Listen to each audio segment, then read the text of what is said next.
Hello. जी जी, हरिओम। मैं अभी देखती हूँ, आप निश्चिंत रहिए। आप ये पोस्टमार्टम रिपोर्ट भी आपको मिलेगी और इसमें जो कुछ भी कार्रवाई होनी चाहिए वो होगी, आप निश्चिंत रहिए। जी, कोई बात नहीं, मैं आपको बना के भेजूंगी आज। आप उसमें उसको जमा करिएगा। देखते हैं कैसे नहीं देते और कब तक नहीं देते। आप निश्चिंत रहिए, कार्रवाई होगी, आपको न्याय मिलेगा। आप बिल्कुल चिंता मत करिए। जी, नमस्कार साथियों, कैसे हैं आप? आपको बता दूं कि बहुत सारी बातें हैं जो तकलीफ दे रही है। जी हाँ, अभी फोन भी किसी का आया जैसे ही मैंने शुरुआत करी थी इस लाइफ को। किसी व्यक्ति को इंसाफ नहीं मिल रहा, किसी के बेटे को पुलिस कस्टडी में अगर उसकी मौत हो जाए तो उस बाप के ऊपर क्या गुजरती है। कनखल थाना हरिद्वार का ये मैटर है। इसके बारे में तो आपको मैं बताऊंगी। मेरे लिए हर मैटर उतना ही इम्पोर्टेंट होता है जितना कोई भी और मैटर हो, चाहे वो किसी लड़की का मैटर हो, चाहे वो किसी भी और व्यक्ति का मैटर। एक बाप दर दर की ठोकरें खा रहा है, उसके बेटे की पुलिस कस्टडी में मौत होती है, इस मामले को उठाया नहीं जाता और 12 तारीख को उसकी मौत होती है और उसकी पोस्टमार्टम जो है, अभी जो पिता ने बताया था उसके बारे में आपको बता रही हूं कि किस प्रकार से इस मैटर में 15 सितंबर को पोस्टमार्टम किया गया all India institute medical science Rishikesh में। पिता की इकलौती औलाद है जिनसे बात कर रही थी। ये अचानक बीच में फोन आ गया, इसलिए आपको बता रही हूं। इसमें पिता को ना तो एफआईआर की कॉपी दी गई है पुलिस के द्वारा, ना इसमें उनके द्वारा मांगी हुई इंफॉर्मेशन दी गई है, और इस मुद्दे को आप कहीं पे भी नहीं देखेंगे। पुलिस कस्टडी में मौत है ये, इसको उठाऊंगी और इसके बारे में जब भी पता चलेगा तो आपको अवश्य डिटेल्स बताऊंगी। परंतु आज जिस बारे में बात करना चाहती हूं, आप देख सकते हैं कि मैंने जो बात लिखी है इस समय आपके साथ जुड़ रही हूं, क्योंकि बहुत सुबह से देख रही हूं कि लोग मैसेज भी कर रहे हैं। बहुत मुश्किल था इसके बारे में बात करना, लेकिन जुड़ रही हूं आपके साथ। आपको याद है लखीमपुर खीरी की वो घटना जिसमें 3 साल की एक बच्ची की हत्या कर दी गई थी। 3 साल की वो बच्ची जिसका पहले रेप किया गया, फिर उसके बाद उसकी हत्या कर दी गई। और जिस तरीके से पुलिस की कार्यवाही है उत्तर प्रदेश में, उत्तर प्रदेश के गुंडा राज की ही बात कर रहे हैं। आपको बता दूं कि लखीमपुर खीरी में जिस बच्ची का बलात्कार हुआ, उसके बाद उसकी हत्या हुई, वो उस लखीमपुरी में तीसरी रेप की घटना थी 20 दिनों के अंदर, तीसरी। और ये 3 साल की बच्ची के सर पे चोटें थी। उसके पहले 17 साल की एक लड़की अपना स्कॉलरशिप फॉर्म भरने जा रही थी जब उसका रेप हुआ। उसके पहले 13 साल की एक बच्ची लखीमपुरी डिस्ट्रिक्ट में जब उसके साथ ऐसी घटना हुई। इतनी सारी घटनाएं आपको इसके पहले की बता देती हूँ। ये तो सितंबर की आपको मैंने बता दी, अब इसके आगे की भी बता देती हूँ आपको। सितंबर अगस्त की बताई। अगस्त महीने में हरदोई में 4 साल की एक बच्ची के साथ 50 साल के उम्र वाले एक अधेड़ व्यक्ति ने बलात्कार किया, और 10 दिनों में ये दूसरी घटना थी हरदोई की। 29 जुलाई को सांडी क्षेत्र में 3 साल की बच्ची के साथ इस तरह का कृत्य किया गया था। बाराबंकी की आपको बताऊं, अगस्त सितंबर की बात है 2019 की।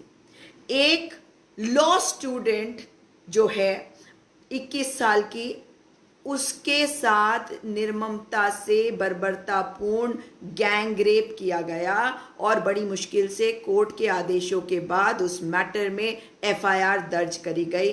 मगर उस लड़की ने 4 महीने बाद जनवरी के महीने में आत्महत्या कर ली। शाहजहांपुर के बारे में आपको याद करा दूं, चिन्मयानंद स्वामी बोलते हैं उनको, वो भारतीय जनता पार्टी के विधायक भी हैं। उन्होंने, आपको याद है ना, वो मालिश वाली वीडियो सामने आई थी, किस प्रकार से लड़की को दबाने की कोशिश करी गई, क्या क्या हुआ। उसके अलावा आपको बता दूं कि इस साल की जो घटना 30 जुलाई को एक नाबालिग लड़की जो है उसका गैंग रेप हुआ गोरखपुर में। गोरखपुर वो जगह है जहां से अजय सिंह बिष्ट यानी कि मुख्यमंत्री उत्तर प्रदेश आते हैं। सिगरेट के बट से उस नाबालिग बच्ची को जलाया गया। और इसके अलावा एक और घटना वहां हुई जिसमें 2 आदमियों ने गोला क्षेत्र में ही इसी प्रकार की एक और घटना को अंजाम दिया, जिसमें एक 7वीं कक्षा की बालिका के साथ उसके स्कूल के मैनेजर ने इस तरह की घटना करी। उन्नाव की घटना के बारे में बताऊं, किस घटना के बारे में बताऊं? आज सुबह हाथरस की खबर आई। हाथरस की जो खबर है वो दिल दहला देने वाली है और वो बताती है कि किस प्रकार का गुंडा राज है उत्तर प्रदेश में। मैं ये बात जो कह रही हूं आपको, इसका कारण क्या है आप जानते हैं या नहीं मुझे नहीं पता। बिल्कुल सही कह रहे हैं आप, योगी और मोदी जी को इस्तीफा देना चाहिए। मैं आपको मोदी जी का एक भाषण जरूर सुनवाना चाहती हूँ। दिल्ली से 200 किलोमीटर दूर है हाथरस उत्तर प्रदेश में, और यहाँ पे एक 19 वर्षीय लड़की का रेप हो जाता है। जानते हैं, ये रेप की घटना जब होती है उसके बाद, और ये दलित, शोषित, वंचित परिवार की समुदाय की लड़की है, इसके रेप के बाद आप ये समझ लीजिए कि जो बर्बरता हुई थी उसको खुलकर सामने आना चाहिए था, बोला जाना चाहिए था, मगर वहां की पुलिस इसको बचाती रही। ना केवल पुलिस, प्रशासन और शासन में बैठे हुए लोगों ने बचाया। यहां तक कि मुख्यमंत्री के जो अपने सूचना सलाहकार थे उन्होंने भी इसे झूठ बताया, इसे बताया कि ये फेक न्यूज है। ये वही योगी आदित्यनाथ का उत्तर प्रदेश है जहां वे कहते हैं कि यहाँ पे अब बिल्कुल अपराध नहीं होते। वो शायद ये कहना चाहते हैं कि जो अपराधी हैं वो महिलाएं हैं, जिनके साथ अपराध हो रहा है वे महिलाएं हैं, क्योंकि और तो कोई तरीका है नहीं इस बात को समझाने का। इस 19 वर्षीय लड़की को किस प्रकार से पहले इसका रेप किया गया, गैंग रेप। ऊंची जाति के 4 युवकों ने इसका गैंग रेप किया। आपको ये भी सुनकर दिल दहल जाएगा कि ये लड़की जो है ये कहीं अकेले नहीं थी, ये अपनी माँ और अपने भाई के साथ अपने खेत में अनाज या घास या कुछ काट रही थी। उसका भाई जो है एक गट्ठर लेकर गया, 1 या 2 गट्ठर लेके घर छोड़ने गया, और उस वक्त उसकी माँ भी वहां पे घास काट रही थी। कुछ आगे थी उसकी माँ, घास या फसल या जो भी वो काट रही होगी, क्योंकि बहुत गरीब परिवार की है, तो मुझे जो सुनने में आया है कि वो घास काट रही थी, और उससे कुछ पीछे ये लड़की थी। तभी 4 लोगों ने झपट्टा मार लिया इस लड़की पर, और मतलब क्या हो गया है समाज को। और ये ऊंची जाति के लोग थे, ये लड़की वंचित, शोषित, पिछड़ी जाति की थी। इस लड़की को खींच कर ले गए और उसके बाद इसके साथ गैंगरेप किया इन लोगों ने। समझ सकते हैं आप, बलात्कार के बारे में हम बात करते हैं, यहाँ पे 4 लोगों ने इस 19 वर्षीय बालिका के साथ गैंगरेप किया। मगर सबसे दुख जो होता है वो है उत्तर प्रदेश की जो पुलिस, वहां के जो अधिकारी गण है वे खुलकर कह रहे थे कि ये झूठी बात है, इसको दबाने की कोशिश कर रहे थे, वो छुपाने की बात कर रहे थे। लेकिन जब ये मैटर दबा नहीं, आप जानते हैं सोशल मीडिया का ज़माना है और कहीं ना कहीं कोई ना कोई उठा ही देता है मैटर को, तो वहाँ के मीडिया ने भी इस मैटर को उठाया, सोशल मीडिया ने भी उठाया इस मैटर को, और आखिर में इनको इस बात को मानना पड़ा कि ये हुआ है। और उसके बाद आपको मैं बता दूं कि इस लड़की को जिस तरह की चोटें आई थी, चोटें जानना चाहते हैं आपकी किस प्रकार की चोटें? पीठ पर जख्म थे, उसकी रीढ़ की हड्डी को तोड़ दिया गया था जगह जगह से, स्पाइनल फ्रैक्चर्स थे, मल्टीपल स्पाइनल फ्रैक्चर्स तोड़ दिया गया था। और उस लड़की को इसीलिए लकवा मार गया था, पैरालिसिस हो गया था। इसके अलावा उसकी जीभ में एक बहुत बड़ा कट था, जीभ काट दी गई थी। पुलिस वालों ने वही बात करी जो लखीमपुर खीरी वाले मैटर में कहा कि जब उसे उसका गला दबाने की कोशिश कर रहे थे, उसे लटकाने की कोशिश कर रहे थे, तो उस वक्त उसकी जीभ उसके दांत से कट गई। ये बात ये पुलिस ने पहले ही, मतलब इन्वेस्टिगेशन के बिना ही इनको सब पता चल जाता है। पहले आप इन्वेस्टिगेशन को छुपाते हैं, ये है हाथरस की पुलिस, और उसके बाद आप ये सब बातें कहते हैं। उसके बाद देखिए कि जब ये मैटर खुल के बाहर आ गया और उसके बाद इस मामले को संभाला नहीं जा सका, और मैं जो बात आपको कह रही हूँ, नाम है डिस्ट्रिक्ट मैजिस्ट्रेट का प्रवीण कुमार लक्सकर, और इन्होंने कहा था कि लड़की की जो जीभ है, जब उसका गला दबाया जा रहा था तो उसकी दांतों के बीच में आ गया था। लड़की जो है वो सांस नहीं ले पा रही थी। उसके बाद जब लड़की को वहां से शिफ्ट किया गया तो वहां पे उसका इलाज नहीं हो पा रहा था। और आप मुझे बताइए कि इस बात को ये लोग 12 दिन तक क्यों छुपाते रहे? 12 दिन, जी, अगर 12 दिन तक पुलिस प्रशासन इस बात को ना छुपाता तो शायद वो लड़की बचाई जा सकती थी, कुछ नहीं कहा जा सकता। उसके बाद उसको जब ये बात खुल के आ गई, 8 दिन के बाद ये बात खुल के आ गई, और 12 दिन के बाद ये मैटर जो है इतना बड़ा हो गया कि लड़की को भेजना पड़ा एम्स दिल्ली। 8 दिन तक आप इस बात को सामने नहीं आने दे रहे। जब सामने आ जाती है तो फिर आप 4 दिन लगाते हैं उसको फेक न्यूज बताने में, उसे झूठी न्यूज बताने में। इसका क्या मतलब है कि पुलिस को पता था और इस बात को वो छुपा रही थी ना। उसके बाद सूचना सलाहकार जो हैं योगी आदित्यनाथ, यानी कि अजय सिंह बिष्ट, मुख्यमंत्री उत्तर प्रदेश के, उनके सूचना सलाहकार कहते हैं कि ये फेक न्यूज है। अब आप मुझे बताइए कि इसमें गैंग रेप की धारा लगाने में इनको इतना वक्त लग गया। जानते हैं 8 दिन तो इनको गैंग रेप की धारा लगाने में लग गया। पुलिस तैयार नहीं थी गैंग रेप की धारा लगाने को। पुलिस तो ये भी तैयार नहीं थी इस बात को मानने को कि इस लड़की के साथ ऐसा कुछ हुआ है, क्योंकि वही कह रही थी कि ये सारी खबरें जो हैं वो झूठी हैं।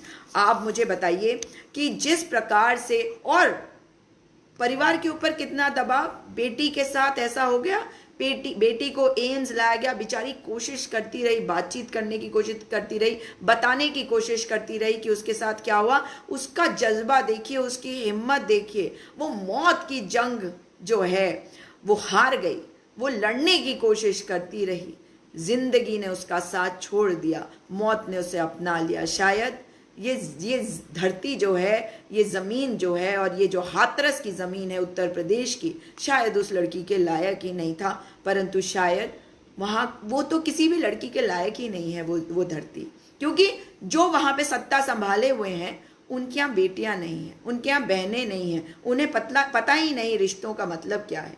हमारे प्रधानमंत्री जी को कोई फर्क पड़ता है या नहीं, देख लीजिए। क्योंकि जब ये मुख्यमंत्री कहते हैं कि मेरे यहाँ तो क्राइम ही खत्म हो गया है, तो मेरे सामने एनसीआरबी का डेटा है, और जानते हैं एनसीआरबी की जो ये वेबसाइट है इसमें 2018 तक की रिपोर्ट दिखा रहे हैं, उसके बाद की रिपोर्ट नहीं दिखा रहे हैं। तो मैंने सोचा कि मैं इसी को देख लूं। तो इसमें आपको बता दूं कि अगर आप ये जानना चाहते हैं कि कितने केसेस हुए, तो सबसे ज्यादा अगर क्राइम कहीं हुआ है तो वो हुआ है उत्तर प्रदेश में। और पूरे देश का आंकड़ा बता रही हूँ 2018 तक का, 2020 तक का पता नहीं। 2017 की रिपोर्ट जो आई थी वो भी 2 साल देरी करके आई थी। 2018 की आई थी 2018 में, अब 2020 है, अभी तक एनसीआरबी का कोई डेटा नहीं आया। मैं आपको बता दूं कि पूरे देश में महिलाओं के विरुद्ध जो क्राइम्स होते हैं 3,78,277 केसेस जो हैं वो रजिस्टर हुए थे 2017 में। और ये जो हैं इसमें उत्तर प्रदेश सबसे नंबर 1 पे था। ये एक विश्व गुरु बना रहा है और दूसरा देश का राज्य गुरु बना रहे हैं। उत्तर प्रदेश में महिलाओं के साथ जो केसेस रजिस्टर्ड हुए, तो केवल रजिस्टर्ड वाले केसेस, बहुत सारे केसेस तो आज भी रजिस्टर्ड नहीं होते हैं, पुलिस रजिस्टर ही नहीं करती। गरीब आदमी जो है वो कहाँ तक जाएगा, वो छोड़ देता है आस, वो छोड़ देता है लड़ाई। तो मैं आपको बता दूं कि 59,445 केसेस उत्तर प्रदेश में 2017 का आंकड़ा है, जो 2018 में रिलीज किया गया, और 2019 का आंकड़ा, 18 का आंकड़ा और अभी तक का आंकड़ा हमारे पास नहीं है। तो मैं आपको बता दूं कि जिस प्रकार से परिवार वालों को धमकाया गया, डराया गया, उन्हें यहां तक कहा गया था कि अगर तुमने इसमें कुछ करने की कोशिश करी तो तुम्हारी हालात वैसे कर दिए जाएंगे जैसे उन्नाव वाली बेटी के साथ, मतलब पूरा परिवार खत्म कर दिया जाएगा। तो यहाँ आपको याद कराना चाहती हूँ कि उन्नाव वाली घटना क्या थी। उन्नाव में जो घटना हुई थी वो कुलदीप सिंह सेंगर, भारतीय जनता पार्टी के विधायक द्वारा एक लड़की का न केवल बलात्कार मगर उसके पूरे परिवार को खत्म कर देना, और कोर्ट के आदेशों के बाद उसमें कुलदीप सिंह सेंगर जो है अब तो कन्विक्ट हो गए, उनको सजा मिल गई है और सजा भुगत रहे हैं वो। लेकिन आप ये सोचिए कि ये जो बेटी चली गई, इसको क्या इंसाफ मिल गया? इसके अलावा मुझे ये बताइए कि योगी आदित्यनाथ बहुत कुछ कहते हैं, जो उनके विरुद्ध आवाज उठाता है उनके खिलाफ वो यूएपीए लगा देते हैं, गैंगस्टर एक्ट लगा देते हैं, एनएसए लगा देते हैं। अब मैं जानना चाहती हूं कि ये जो उच्च जाति के 4 लोग हैं, इनके खिलाफ ये क्या एक्शन ले रहे हैं? कितना समय लगेगा इस बच्ची को इंसाफ मिलने में? क्या ये आवश्यक नहीं है कि इनके ऊपर भी गैंगस्टर लगे, इनके ऊपर भी एनएसए लगे? इससे बड़ा अपराध हो सकता था क्या? आप सोच के देखिए, एक महिला की अस्मत के साथ खेलना, उसकी रीढ़ की हड्डी को बुरी तरह से पीट पीट कर तोड़ डालना, उसको घायल नहीं, उसको मौत के मुंह में भेज देना, उसकी जीभ को काट देना, उसको ऐसा कर देना कि पहले उसे लकवा मार जाए, फिर उसके बाद उसकी मृत्यु हो जाए। ऐसा ना हो तो आप उसके ऊपर इतना दबाव डालें कि वो लड़की स्वयं ही आत्महत्या कर दे। ये है योगी की पुलिस, ये है योगी सरकार। अपने आप को योगी कहने का अधिकार इन्हें नहीं है। महिलाओं के साथ जिस प्रकार के अपराध हो रहे हैं, बताइए कहाँ है स्मृति ईरानी, जो अमेठी से सांसद है? आवाज नहीं निकल रही आपकी। आपने तो चूड़ियों का अपमान कर दिया था जब आपने चूड़ियां भेजी थी हमारे प्रधानमंत्री मनमोहन सिंह जी को। कहाँ है? आप चूड़ियां शायद नहीं पहनती, और चूड़ियां अगर पहनती हैं तो वो आपकी कमजोरी की निशानी है, परंतु मेरे जैसी हर महिला के लिए हमारी चूड़ियां हमारे सशक्त होने का सबूत हैं। कहाँ गई आप? और मैं इनसे इसलिए जवाब नहीं मांग रही कि ये सांसद है अमेठी की, इनसे इसलिए जानना चाहती हूं कि ये कहाँ है, क्योंकि ये महिला एवं बाल विकास मंत्रालय संभालती हैं। ये केंद्रीय मंत्री हैं महिला एवं बाल विकास की। महिलाओं की लड़ाई को महिलाएं कमजोर कर देती हैं, और उनमें से सबसे ऊपर वो महिला होती है जिसके पास ये शक्ति होती है कि वो महिला को इंसाफ दिला सके। और वो महिला आज जो संसद में चीख चीख कर बोलती हैं, जो सड़कों पे निकल पड़ती थी चीख चीख कर बोलते हुए, जिस वक्त वो विपक्ष में थी, जिस वक्त इनको अधिकार मिल गए, जिस वक्त इन्हें शक्ति मिल गई, जिस वक्त आपने इन्हें शक्ति दे दी, उस वक्त ये दूसरी महिलाओं को सशक्त करने के बजाय, दूसरी महिलाओं के लिए आवाज उठाने के बजाय, दूसरी महिलाओं के साथ गलत जब होता है तो उनको इंसाफ दिलवाने के बजाय, उनको न्याय दिलवाने के बजाय ये अपने घर के अंदर छुप कर बैठी होती हैं। कहाँ हैं बाकी महिलाएं इस सरकार की? क्या कोई महिला नहीं है? कोई महिला नहीं है भारतीय जनता पार्टी की सरकार में, भारतीय जनता पार्टी के संगठन में? क्या कोई महिला नहीं है जो इस 19 वर्षीय बेटी की इस तरह से निर्ममता से गैंग रेप और उसके बाद हत्या की, जिस प्रकार से कोशिश नहीं, हत्या कर दी गई, जिस प्रकार से उन्होंने हत्या कर दी, उसके लिए कोई आवाज उठा सके।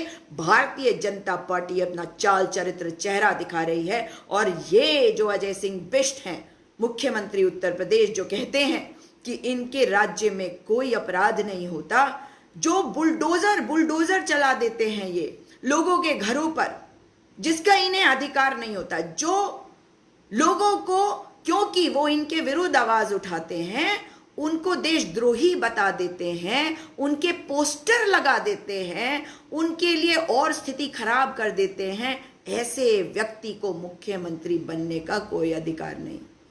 मुख्यमंत्री अगर ये होते तो संवेदनशीलता होती इनके अंदर। इस बेटी के केस को इन्होंने झूठा बताया, फेक न्यूज कहा, क्योंकि इनके अपने सलाहकार, मीडिया सलाहकार जब ये बात कहेंगे तो ये बात तो मुख्यमंत्री के कार्यालय से होते हुए आई ना। मतलब आप महिलाओं को न केवल दबाना चाहती हैं, मगर महिलाओं को आप इंसाफ देना नहीं चाहते। आप चाहते हैं कि महिलाएं खत्म हो जाएं, वो शोषित वंचित रहे। जाति से तो पिछड़ी होंगी ही, मगर जेंडर से भी आप उन्हें दबाना चाहते हैं, क्योंकि पितृसत्ता से ग्रसित है आप। पितृसत्ता से ग्रसित नहीं है अगर भारतीय जनता पार्टी, तो निश्चित करे कि इस बेटी को इंसाफ तुरंत मिले, त्वरित कार्यवाही करी जाए, इतना वक्त इसमें ना लगाए। और आप सभी से निवेदन है कि ये एक बेटी चली गई, आप देख रहे हैं कितनी बेटियां चली जा रही हैं, कितनी बेटियां मारी जा रही हैं, निर्भया के कांड से लेकर अब तक। मैं आपको एक वीडियो मैं डालूंगी, आप सुनिए। नरेंद्र मोदी प्रधानमंत्री 2017 में क्या बोलते हैं। चुनाव लड़वा रहे थे योगी आदित्यनाथ, जिसमें जीते बाद में। सुनिए। उत्तर प्रदेश के सामान्य जीवन में, फिर सुनिएगा, ध्यान से सुनिएगा।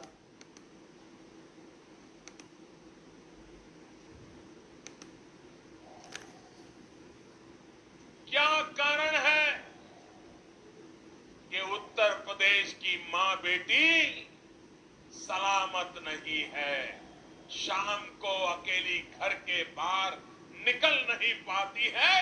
क्या कारण? 8वीं 9वीं की बच्चियां इस बात के लिए परेशान है, स्कूल जाती है, सरफरे लड़के रास्ते में ऐसी भद्दी टोका टोकी करते हैं, बच्चियां स्कूल जाने से डरती हैं। ये हालत उत्तर प्रदेश के सामान्य जीवन में आपने पैदा की। और दुर्भाग्य यह है कि ये सामाजिक बुराई से ज्यादा इस बुराई को आपकी पार्टी के नेताओं ने आश्रय देके रखा है, सुना आपने? गुंडाओं को पाल करके रखा है, और उसी का कारण है कि उत्तर प्रदेश का ये हाल करके रखा है। भाइयों बहनों, अगर हिम्मत हो, नेक इरादे हो, तो आप उत्तर प्रदेश में अच्छी कानून व्यवस्था कर सकते हैं। यही तो सरकार थी, यही तो मुलाजिम थे, यही तो दफ्तर थे, यही तो पुलिस वाले थे। लेकिन जब कल्याण सिंह को सेवा करने का मौका मिला, राजनाथ सिंह जी को सेवा करने का मौका मिला, भारतीय जनता पार्टी के मुख्यमंत्रियों को सेवा करने का अवसर मिला, करने वाले लोग या तो जेल में थे या सीधी लाइन पर चलने के लिए मजबूर हो गए। सुना ना आपने? अच्छी तरह से सुना। ये कह रहे हैं कि इनकी सरकार जब थी वो दिन चले गए, वो जमाने चले गए। ये इसी बात पे आपको बरगला के, आपको बेवकूफ बना के आपका वोट ले गए। अब की बार क्या आप इनकी बातों में आएंगे? अब की बार भी वही गलती करेंगे जो पहले करी? कहाँ है अमेठी की वो सांसद जो अपने घर में आज आराम से बैठी हैं? उनकी भी तो बेटी है, उनके अंदर दर्द नहीं हो रहा? उनके दिल में दर्द नहीं हो रहा कि 19 साल की ये बेटी भी किसी की बेटी थी और ये मौत का ग्रास बन गई? 4 लोगों ने उसका बलात्कार किया, उसकी हड्डियां तोड़ी। मैं बार बार आपको ये बात बता रही हूं ताकि याद रखिए कि उसकी रीढ़ की हड्डियां तोड़ दी गई, उसकी जीभ काट दी गई और मुख्यमंत्री योगी आदित्यनाथ की सरकार ने इस बात को छुपाने की कोशिश करी। ये कहा कि ये फेक न्यूज है। जब ये न्यूज इनसे नहीं संभली तब इस मैटर में गैंग रेप की धारा को लगाया गया। इस बेटी का इलाज कराने के लिए एम्स दिल्ली भेजा गया। क्यों करी इन्होंने इतनी देरी? ये बेटी आज शायद हमारे साथ होती। आप लोगों से निवेदन करती हूँ कि कभी भी कुछ भी गलत होता है तो आप अपनी आवाज़ अवश्य उठाइए, लोगों की मदद करने के लिए आगे आइए, क्योंकि अगर ये आग जो लगाई गई है, अगर हम नहीं बोलेंगे तो याद रखिएगा कि ये आग हम सबको झुलसा देगी, हम सब तक पहुंचेगी। उम्मीद कर रही हूँ कि आप लोग अपनी आवाज़ उठाएंगे, इस बेटी के लिए एक प्रार्थना करेंगे। ईश्वर इस बेटी के परिवार को हिम्मत दे। इस दुख की घड़ी में प्रार्थना करिए, क्योंकि उनको प्रार्थनाओं की ज़रूरत है। इंसाफ तो अब क्या मिलेगा, लेकिन ये भी ज़रूरी है कि सरकार अब अजय सिंह बिष्ट की उत्तर प्रदेश की सरकार, जिन्हें आप योगी आदित्यनाथ के नाम से जानते हैं, उसके परिवार की मदद भी करे। उनको उनके दुख को कुछ कम तो नहीं किया जा सकता, मगर अपनी गलती को मानते हुए अपने आप को कटघरे में खुद खड़ा करे, माफ़ी मांगे, उस परिवार से माफ़ी मांगे, उन सारे परिवारों से जिनकी बेटियां मारी गई, जिनके साथ बलात्कार हुआ, जिनके साथ अपराध हुआ, और उनको कॉम्पनसेट भी करे। अब ये देखना होगा कि ये सरकार करती क्या है, इंतजार रहेगा। दोबारा आपसे मुलाकात होगी। जय हिंद।